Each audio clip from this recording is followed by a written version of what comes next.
Vishnupad Paramahamsa Varivajikacharya Stu Tarasata Sri Samadhi Divine Grace Bhava Charanara Vinda Bhakti Vedanta Swami Srila Prabhupada Ki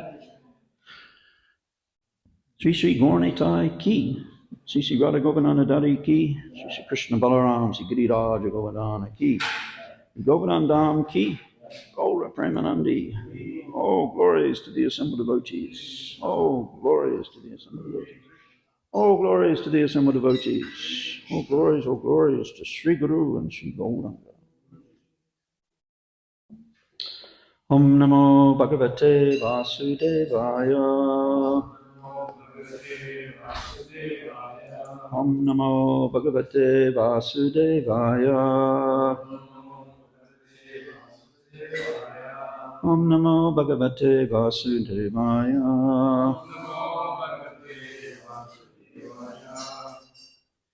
Reading from Srimad Bhagavatam, Chapter 3, Canto 3, Chapter 7, text number 40. Further inquiries by Vidura. Etan me prichata prashnam Hare Kama Vivitsaya Bruhi me Jasya Mitravyad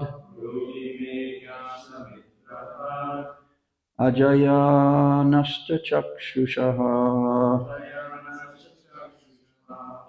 Etan me prichata prashnam Hare Kama Vivitsaya Bruhi me Jasya Mitratvad Ajaya Nashta Chakshushaha Etam, all these, may, my, Prichataha, of one who inquires, Prashnan, questions, Hare, of the Supreme Lord, Karma, pastimes, Vivitsaya, desiring to know, Bruhi, kindly describe, May, unto me, Agyasya, of one who is ignorant, Mitravat, because of friendship, Ajaya, by the external energy, Nasta Chakshushaha, those who have lost their vision. Translation and purport by His Divine Grace Srila Prabhupada. My dear sage, I have put all these questions before you with a view to knowing the pastimes of Hari, Supreme Personality of Godhead. You are the friend of all, so kindly describe them for all those who have lost their vision. Please repeat. My dear sage, I have put all these questions before you with a view to knowing the pastimes of Hari, the Supreme Personality of Godhead. You are the friend of all, so kindly describe them for all those who have lost their vision. Purport. Vidura put forward many varieties of questions with a view to understanding the principles of transcendental loving service to the Lord. As stated in Bhagavad Gita 2:41, devotional service to the Lord is one, and the mind of the devotee is not diverted to the many branches of uncertainties. Vidura's purpose was to be situated in that service to the Lord, wherein one merges undivertedly. He claimed the friendship of Maitreya Muni not because he was Maitreya's son, but because Maitreya was actually the friend of all who have lost their spiritual vision due to material influence. Nigamakalpataro garitam phalam sukha mukar amrita dharavasamhitam vivata bhagavatam rasamalayam aho aho rasika bhuvi bhavakaha Narayanam Naraskicha Naram Chaiva Narottamam Devim Sarasvatam Vyasam Tatodayam Udirayet Nasta Prayashu Abhadreshu Nityam Bhagavata Sevaya Bhagavati Uttama Shloki Bhakti Bhavati Nashtiki. The Srimad Bhagavatam is the ripened fruit of the tree of Vedic literatures. It emanated from the lips of Sri Sukadeva Goswami, and therefore this nectarian fruit is all the more relishable by liberated souls. Before reciting the Srimad Bhagavatam, I offer my respectful obeisances unto the personality of Godhead Narayan, unto Narayan Rishi, the supermost human being, unto Mother Saraswati, the goddess of learning, and to Srila Vyasadeva, the author. By regularly hearing the Bhagavatam and rendering service unto the pure devotee, all that is troublesome to the heart is practically destroyed, and loving service unto the glorious Lord, who is praised with transcendental songs, is established as an irrevocable fact. Amajnana timarandasya ginanjana shalakaya chakshu unmanitam jena tasmai Sri Guruve Namaha. I was born in the darkness of ignorance, and my spiritual master has very kindly come, forced open my eyes with the torchlight of transcendental knowledge. I offer my most respectful obeisances unto his lotus feet. So this morning we'll speak a little, we'll attempt to speak a little on this wonderful verse, and approximately halfway through we will segue to saying something about Gundicha Marjana, which the anniversary, this important pastime of Chaitanya Mahaprabhu and his associates' cleansing of the Gundicha temple hundreds of years ago. So we'll attempt to speak a little on that as well. But in this purport, Srila Prabhupada does mention Bhagavad Gita 2:41, very famous verse. Yavasya yatmika buddhi ekeha kurunandana. That those who are on this path are resolute in purpose and their aim is one. The consciousness of those who are irresolute is many-branched. So devotees have made the goal of their lives to attain shelter at Krishna's lotus feet, and they're endeavoring steadily to achieve that outcome.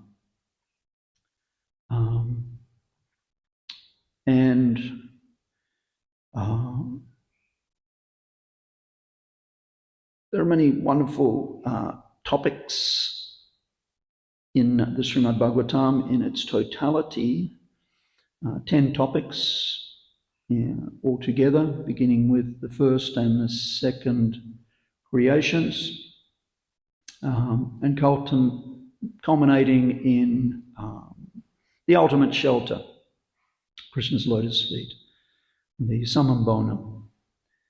And in each canto of the Bhagavatam, there are so many wonderful descriptions, pastimes of exalted personalities. And not only are these pastimes very relishable for Krishna's aspiring devotees to hear regularly, but there are also profound messages or instructions which devotees try to assimilate. And in just this third canto, which is quite a large canto amongst the 12 of the Srimad Bhagavatams, there are many, many wonderful topics, and I'll just read them here because it's quite fascinating. The beauty of the third canto lies in the variegated range of topics that it covers and the awe-inspiring characters of great personalities that it describes. The topics include creation, subcreation, time, this word I struggle to pronounce properly, embryology, family life, Sankhya, Bhakti Yoga, Ashtanga Yoga, Jnana Yoga, karma, culture, spiritual world, material world, and hell. These topics are interwoven in the stories, prayers, and conversations of the illustrious personalities like Vidura, Uddhava, Maitreya, Brahma, Kumaras, Jai, Vijay, Swayambhuva Manu, Devahuti, and Kadama. while Lord Varaha's pastimes create special exhilaration, the teachings of Lord Kapila Dev will provide one of the most deep philosophical experiences for the readers or students of the Bhagavatam. And that's just an overview of the substance of the third canto. And it's interesting, Srila Prabodhananda Saraswati has not held back. He's used sarcasm to great effect in pointing out the deficiencies of other paths, not out of hatred or animosity, but out of profound love and compassion, actually. And in one of his famous verses, he starts out with the Gyanis, those who are aspiring to merge into Krishna's impersonal effulgence. And he describes that as hellish for a devotee. And he then moves on to the Kamakandis, those persons who are attached to performing very elaborate Vedic ceremonies with the aspiration of promoting themselves to heavenly planets like Swargaloka and others, where they can in future enjoy sense enjoyment, which is at least 1,000 times greater than the sense enjoyment that is available here. So he likens that to phantasmagoria, or will-o'-the-wisp. When we had the good fortune to do the Navadvip Mandal Parikrama in 86, beg your pardon, the anniversary of Mahaprabhu's 500th Advent. And for the first time in my life, I saw fireflies, I think that's what we call them here in Australia, luminescent creatures. And it was quite fascinating. But like most insects, they don't live very long. But for whatever period of their life, they manifest some luminescence, which is very attractive. And of course, in the ocean also at different times, phosphorescence creatures are there. So Prabodhananda Saraswati, he likens promotion to Swargaloka or other heavenly bodies as no more than phantasmagoria or will-o'-the-wisp. And then he critiques the Chagis and yogis who want to develop supernatural powers. And he, because that aspiration is there on the part of many different personalities, we see that yogis quite often, they want to become free of the bodily concept of life, and that's noble, but they do it in very, very austere ways. And he compares that to a serpent. Serpents are very dangerous, no doubt. They have a saying here in Australia, there's a 3-word mantra if you see a snake, and it's very simple: leave it alone. Because if you're not expert, you may not know whether it's a poisonous snake or non-venomous, so best just to leave it alone. It'll go on its own way. So the senses are no doubt very powerful, and for a spiritual aspirant, they can very quickly and easily drag down a person on the spiritual path.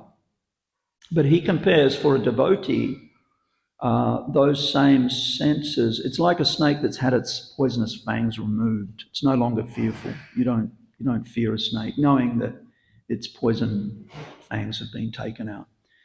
And he describes that the happiness, because he's being very merciful actually in encouraging other aspiring transcendentalists, that you may be experiencing some happiness from your spiritual practices, but it's like the water contained within the hoof print of a calf. compared to the vast ocean of Bhakti Rasamrita. Sindhu means ocean, and that, of course, is described as the most important work of Srila Rupa Goswami. So in this way, devotees are very magnanimous, and out of love and compassion, they often give philosophical teachings to those other persons, also sincere and serious, but engage in bhakti. At least engage in bhakti to some percentage. No problem, you practice your other activities, spiritual practices, but you include some bhakti there, and then it will make it perfect. And there are many statements in Shastra which say in order to become a successful jnana yogi or karma yogi, you have to have some tinge of bhakti in there as well. And of course, there are many wonderful pastimes in the Bhagavatam of great personalities who showed incredible compassion and mercy to others. Even they had big positions in this world, that's no disqualification for being a devotee of Krishna. Kings, many great kings. There are two famous examples, King Rantidev and also Maharaj Ambarish. They were both great kings of ancient times. And they were inclined to perform devotional austerities, such as fasting, especially. And they had the power in those days to sometimes fast for some periods of time. But then they would always break their fasts according to the appropriate time. And they would do that to please Lord Hari Krishna. And on one occasion, when King Rantidev had been fasting, miraculously, right at the point he was about to break his fast, some lower caste persons appeared on the scene, and they begged the foodstuffs that Rantidev Maharaj was about to eat. And he gave it to them, even though he was extremely hungry and he was very thirsty. He just gave all the foodstuffs away. And just as he was about to break the fast by drinking a little water, another personality appeared and begged for that same water, and he gave the water to him. But then, wonderfully, all of those personalities manifested their actual identities to him as great demigods, and they gave him innumerable blessings. And similarly, we have Ambarish Maharaj, who also was fasting on one occasion, and Durvasa Muni came on the scene just before Ambarish Maharaj was also about to break his fast. And being a very dutiful Kshatriya king, Ambarish Maharaj offered to feed Durvasa Muni and his followers, but it would obviously take a little time when uninvited guests arrive on your doorstep. You say, look, we'll just quickly cook lunch. So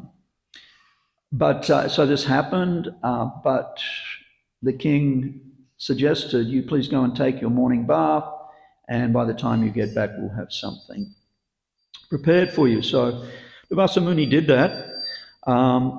But whilst he was down at the river through his mystic powers, he understood that Ambarish Maharaj had actually drunk a little water to break his fast, because that was the exact time that he needed to break the fast. So Durvasa came back very angry. He is known as Ashutosh, means he has a fiery, hot temper, gets angry very easily.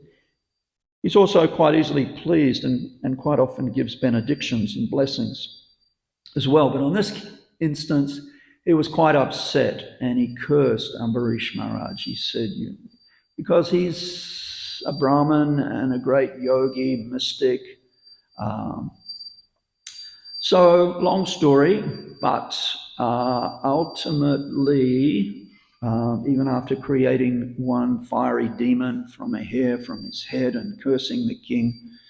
The situation was dramatically reversed, where the Supreme Lord, seeing that his devotee, Ambarish Maharaj, was in some peril, sent his own chakra, Sudarshan chakra. And that chakra chased Durvasa Muni all over the universe. And he got no relief anywhere he went. He even went to Brahmaloka and to Indra's planet. And they were not able to help him. And somehow or other, he managed to get entrance into Vaikuntha Loka and actually have a meeting with the Supreme Lord himself.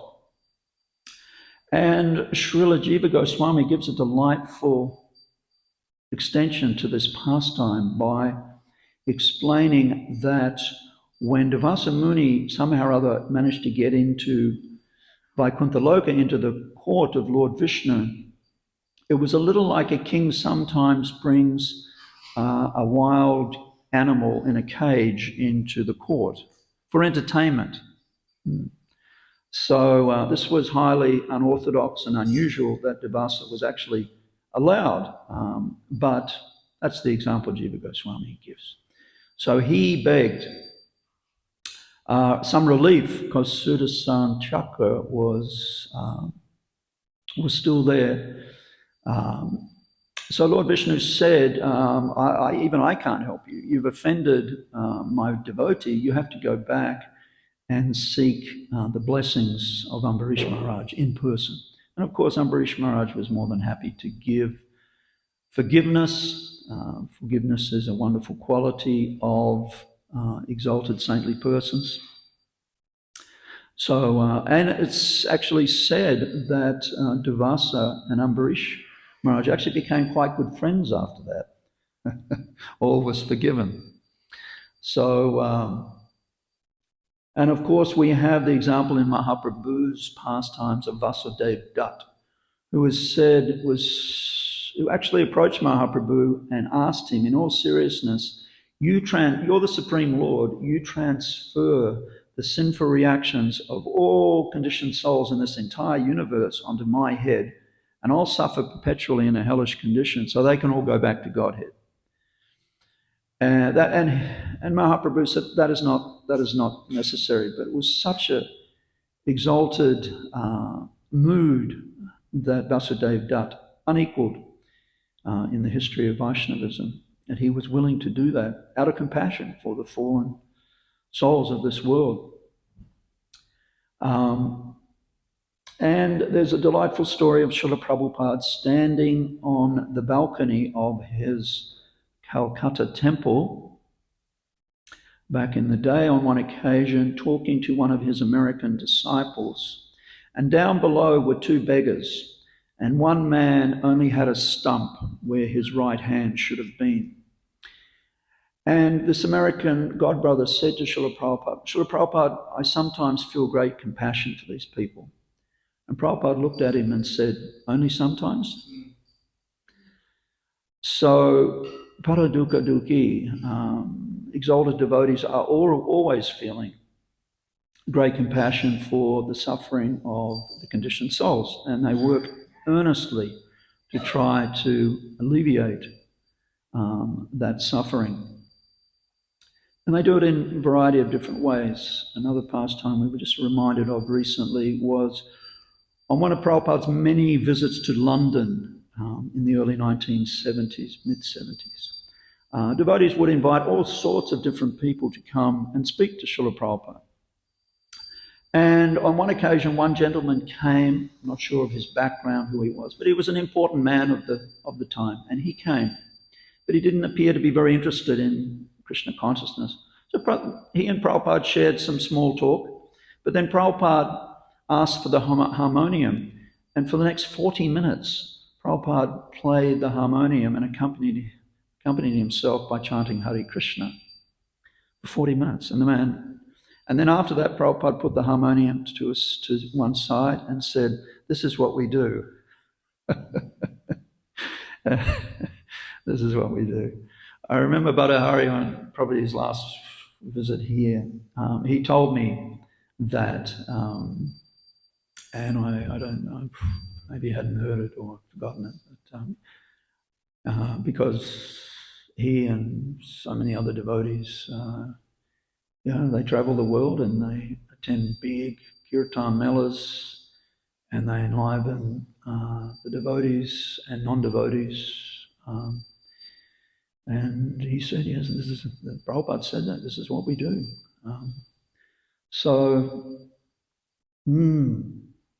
Just keeping one eye on the time here, everybody.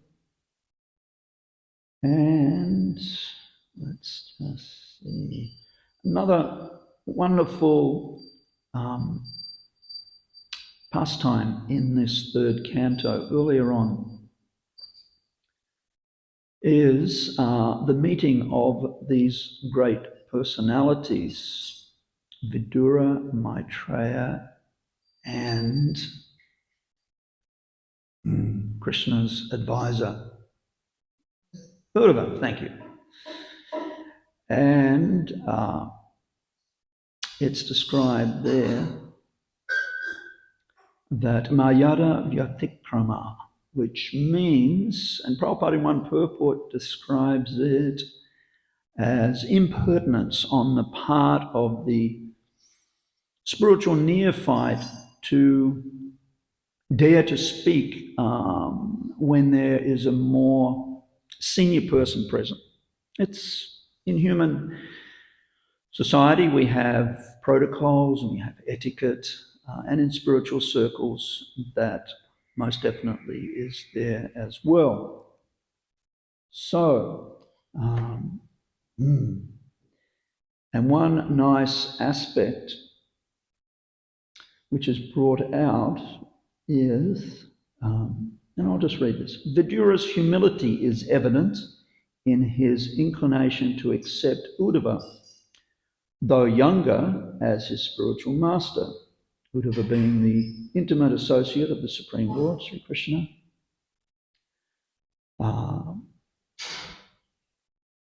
And Uddhava's sensitivity and etiquette are laudable in not accepting the respectable elder Vidura as a disciple, but directing him to Maitreya Muni, which is, of course, these wonderful chapters here, this one, Further Inquiries by Vidura.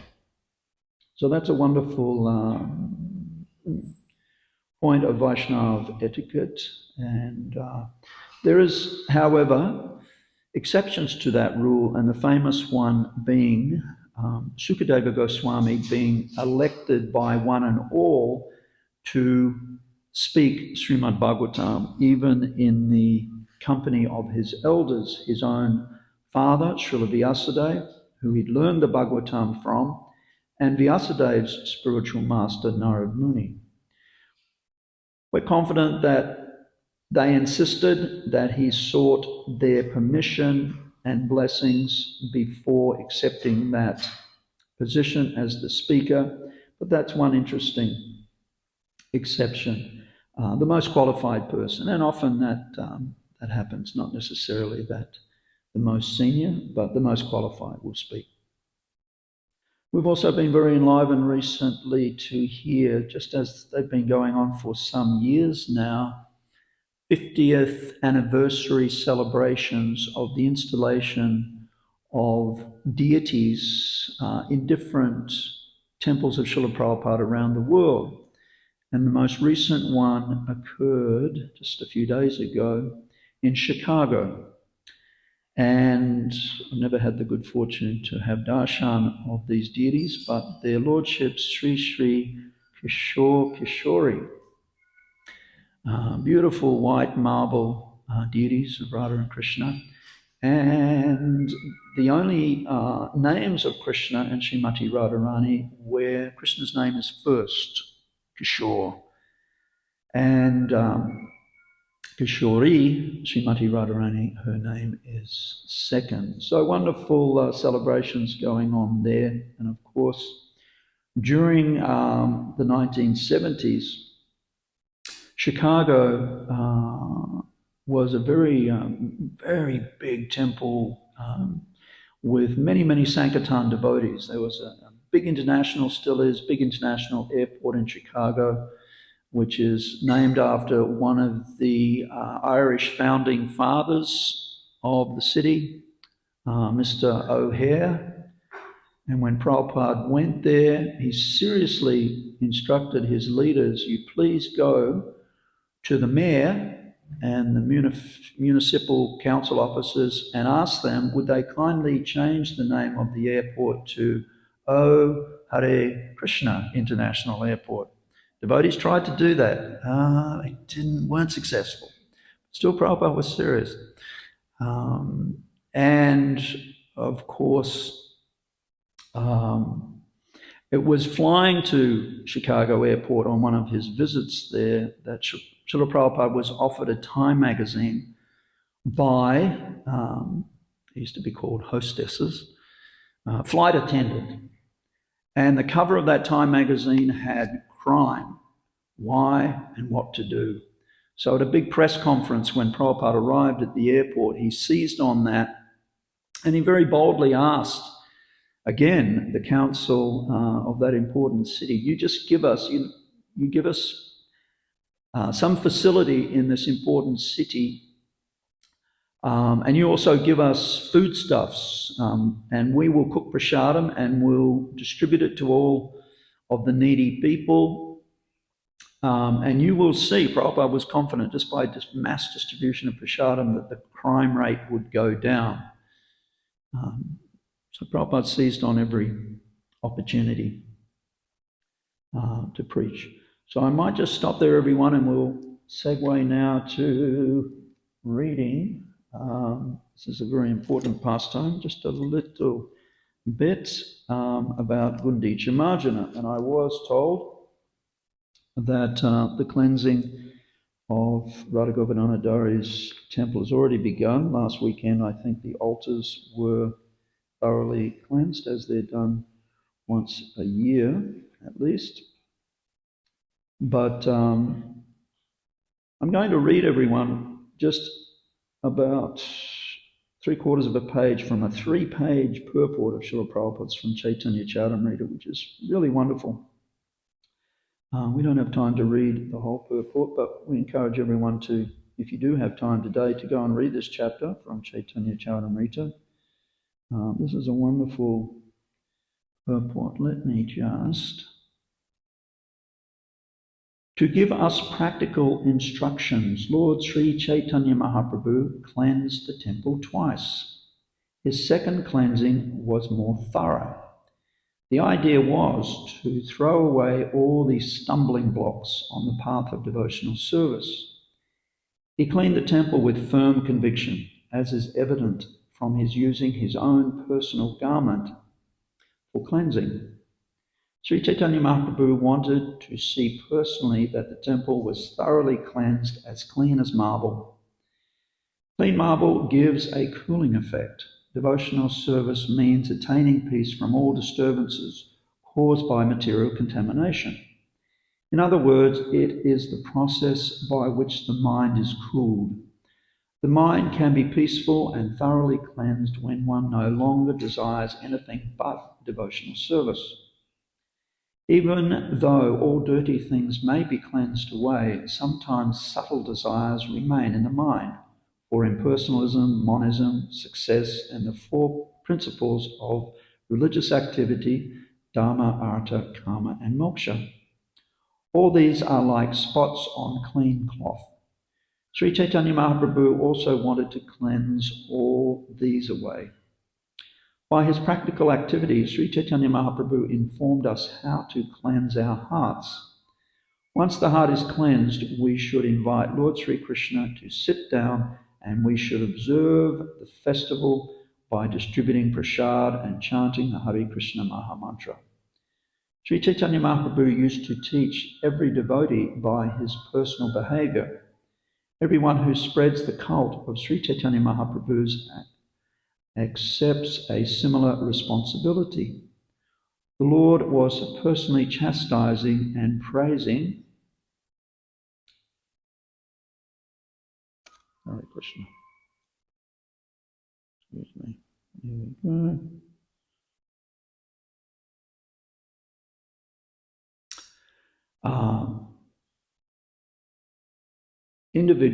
Praising individuals in the course of the cleaning, and those who are engaged must learn from Sri Chaitanya Mahaprabhu how to train devotees by personal example.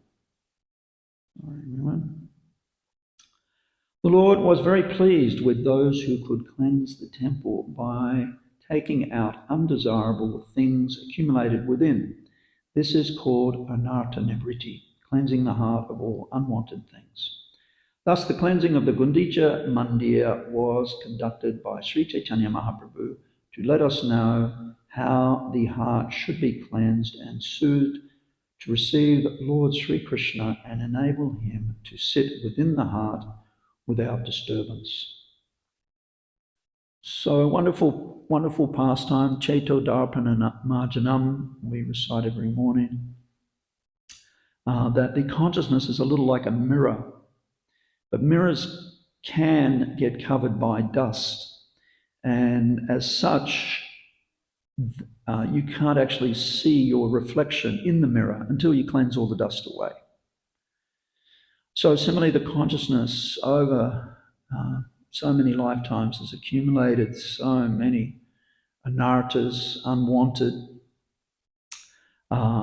attachments and material contamination. So chanting Hare Krishna is, of course, the process for removing that from the consciousness. And that way we can actually see the self, see who we really are, Krishna's eternal servants. When Mahaprabhu moved to Jagannath Puri on the order of his mother, he noticed the first year he was there that the festival where Lord Jagannath, Balaram and Subhadra go for some days from their main temple to the Gundicha temple, he noticed that the temple before the arrival of their lordships was not being cleaned very nicely by the local cleaners. They were professional cleaners, so they didn't really have much bhakti or devotion, so they weren't cleaning very well. So Mahaprabhu took it upon himself to actually clean the temple. Anyone know who Srimati Gundicha Devi, whose wife she was long, long ago? Indradumna Maharaj. That's hence, yes, in ancient times. So hence Indradumna Maharaj, the great devotee. That whole story is there. Actually, we heard it very nicely. Yes, on the morning of Snana Yatra and during the day as well from Dr. Kishori. So Gundicha, in olden days, the beloved consort of Maharaj Indradumna. Anyway, so Mahaprabhu took it upon himself and he actually asked his confidential associates like Sarvabhauma Bhattacharya and also his servants, Govinda and Kashi. I think the superintendent, there were two Kashi. There was Kashishvara. Anyway, he asked some of his associates, you please arrange for at least 100 brooms, fresh new brooms, and at least as many water pots. And Mahaprabhu himself personally organized, and they were provided, and wonderful, wonderful pastimes where devotees were running to a nearby lake, fetching water in the clay pots, and they were so exuberant, so ecstatic that sometimes they crash into one another, the pots would break and new fresh pots would be brought. All the time they were chanting, Hari, Hari. And it was just such a... and one Bengali Vaishnava, during that time, he actually very stealthily washed Mahaprabhu's lotus feet when the Lord wasn't aware, because he was so absorbed in cleaning. And then that Bengali Vaishnava took the water and he drank it. And Mahaprabhu externally was very angry with this person, but internally he was very pleased. But he did instruct Srup Damodar to look what your Bengali Vaishnava has done. Here I am in the temple of the Lord, and this is not good. So Srup Damodar actually pushed that fellow out of that devotee out of the temple room. But I think he snuck back in afterwards. He couldn't stay away. So there are many, many wonderful pastimes. And then after the cleansing, and as was mentioned in the purport, they cleansed the temple twice. They threw water up on the ceiling and it came down the walls. Everything was and they cleansed all of the grounds around about. And they didn't just clean inside the temple, but just as our grounds are looking magnificent, I always thank Vasishtha Prabhu and all of our volunteers here. The garden's always looking very tidy and so on, not overgrown. So it's a wonderful, wonderful pastime, the cleansing of the Gundicha temple. So, and of course, the devotees all felt, as we do when we clean, cleanliness and punctuality, Srila Prabhupada did say, were the most important qualities, activities in deity worship. So, everyone, I might stop here. If anyone has a question, comments. Do we have the mic? We do, just in case, but otherwise, Krishna, Krishna. Otherwise, it's good. Everyone's happy? All right. We had a really nice, Prabhu, you want to say something? Okay. Hare Krishna. Okay. Oh, there we go. Talking about the cleaning of the Gundicha temple, and also this idea of when you clean in service, you can also meditate on cleaning your heart. When it comes to certain difficulties that we face conditioning the anarthas,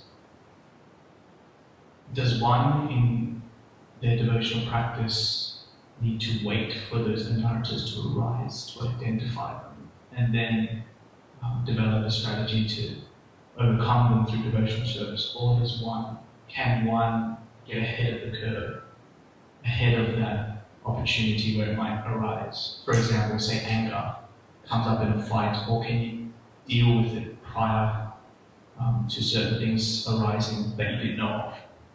Good question. If you feel that there are injunctions in which we've read, for example, if you know you have a problem there with, say, the big three, lust, anger, and greed, then there are, for example, with anger, and Ram Prasad was kind enough to share this with me the other day. There was an incident where Srila Prabhupada was traveling on an aeroplane somewhere to somewhere. There were some drunk passengers nearby creating quite a ruckus. And the flight attendant tried their best to calm them down and to stop them disturbing all the other passengers. And they were successful for a short period of time, but then due to their intoxication, they started up again, being obnoxious, using bad language. And Prabhupada's servant on the plane wanted to go and personally take charge of the situation and tell them. But Prabhupada stopped him and he said, if you do that, then we are no better than them. And one of my favorite all-time sayings of Srila Prabhupada is, a person's greatness can be gauged by how well he or she can tolerate provoking situations. So the whole material world is a provocative, we're being constantly provoked. So if one feels that one has a problem in one's devotional life, whether it be excessive lust or anger or greed, then there are remedies for that. For example, if one knows prasadam is just so delicious, but I tend to overeat, then we have to really make, and then that causes so many other problems in my devotional service. We can actually eat our way out of devotional service. So one has to really identify and take particular steps. I did read this, and sometimes it appears contradictory, but a brahmachari who was obviously very much agitated by sex desire did write a letter to Srila Prabhupada confessing that he was being tormented by sex desire. Prabhupada wrote back very, very succinctly, read about the gopis. In other words, read about Krishna's loving pastimes with his beloved consorts. Sometimes where it's said, that's very high.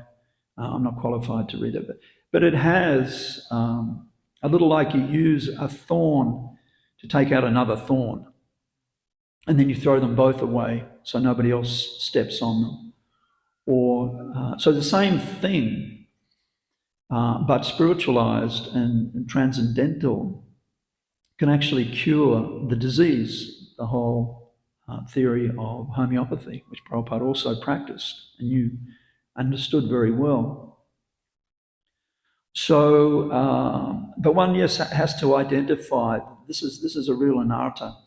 And Bhaktivinoda Thakur has written a whole book, Sri Krishna Samhita, if I'm not mistaken, where he identifies all of the demons who came to Braja, who Krishna and Balaram liberated, and he identifies each and every one of them as a particular anatta which the aspiring devotee has to root out from the core of the heart. So there's a lot of instruction there. And of course, the purification process can be very quick or it can take some time. Even if it takes some time, it's a little like diamonds are created in their traditional form. They start out as lumps of coal, and under intense pressure and heat, some of them, in a long period of time, they become diamonds. So similarly, devotees have to learn patience is a virtue, old saying. So, but the process itself is so powerful that even we may not be too enthusiastic about getting rid of some of our anarthas, but the process itself is just so powerful that they just burn up anyway. So I hope that helps. All right, Ambika, a final word, or Ram Prasad Prabhu? Thank you very much. Jai Ho, Srila Prabhupada ki, Gundicha Marjana ki, Gaur Premanandi.